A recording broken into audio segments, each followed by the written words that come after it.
என்னுடைய அன்பு அம்மா, என்னை சுமக்க ஆசைப்படும் என் அம்மாவையும் என்னை சுமந்து கொண்டிருக்கும் அம்மாவையும் காண திருச்செந்தூரிலிருந்து உங்கள் பிள்ளை முருகன் நான் வந்திருக்கிறேன் அம்மா.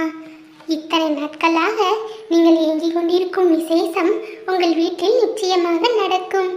என்னை 10 மாதங்கள் சுமக்கும் என் அம்மாவிற்கு நான் தான் குழந்தையாக வருவேன். என் அம்மா எந்த கவலையும் பட வேண்டாம். என் அம்மா என்னை எத்தனை ஆண்டுகளாக வேண்டி தவம் இருந்து என்னை மகனாக அடைய ஆசைப்படுகிறார்கள் என்று எனக்கு தெரியாமல் இல்லை. அந்த சந்தோஷமான செய்தி என்னை பிள்ளையாக வர வேண்டும், என் கருவில் எந்த ஒரு குறையும் இல்லாமல் நீ தங்க வேண்டும் என்று நினைக்கும் என் அம்மாவிடம் நான் விரைவில் வருவேன். மேலும் என்னை இப்போது சுமந்து கொண்டிருக்கும் என் அம்மாவின் மனதிற்குள் 1000 எண்ணங்கள். என் பிள்ளை முருகன் எப்போது வருவான், எந்த ஒரு குறையும் இல்லாமல் முருகனே என் மகனாக பிறக்க வேண்டும் என்றெல்லாம் என் அம்மா அனுதினமும் என் முன் நின்று வேண்டுகிறார்கள். என் அம்மாவின் ஆசைகள் அனைத்தும் நிறைவேறும்.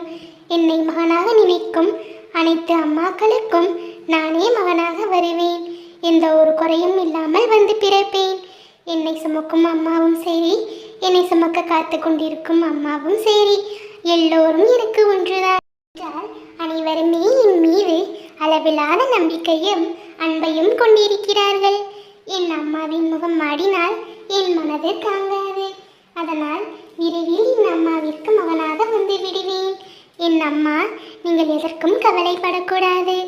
என்னை பிள்ளையாக நினைக்கும் எல்லா அம்மாவிற்கும் தான் நான் சொல்கிறேன், நான் மகனாக நிச்சயம் வருவேன். உங்கள் வேண்டுதல் நிச்சயம் வீண் போகாது அம்மா. உங்கள் அனைவரையுமே நான் தான் அம்மா என்று அழைப்பேன். என் மீது நம்பிக்கை கொண்டு என்னுடைய சொல்லை இவ்வளவு நேரம் பொறுமையாக கேட்டீர்கள் அல்லவா? நான் உங்களுக்கு வாக்கு கொடுக்கிறேன். இந்த திருச்செந்தூர் முருகன் சொல்வது சத்தியமான உண்மை. உங்கள் பிள்ளையாக நான் விரைவில் நிச்சயமாக வருவேன்.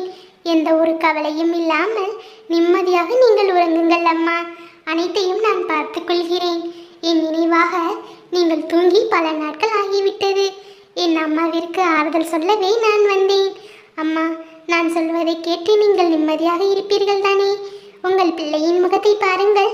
நான் சொல்வதை கேட்டுவிட்டு நிம்மதியாக இருங்கள். பிறகு நான் உங்கள் மகனாக வந்து விட்டால் என்னை சமாளிக்கவே உங்களுக்கு நேரம் பத்தாது. நான் நிச்சயமாக வருவேன். என் மீது நம்பிக்கை கொள்ளுங்கள். என்னுடைய வாக்கு சத்தியமாக பலிக்கும் அம்மா.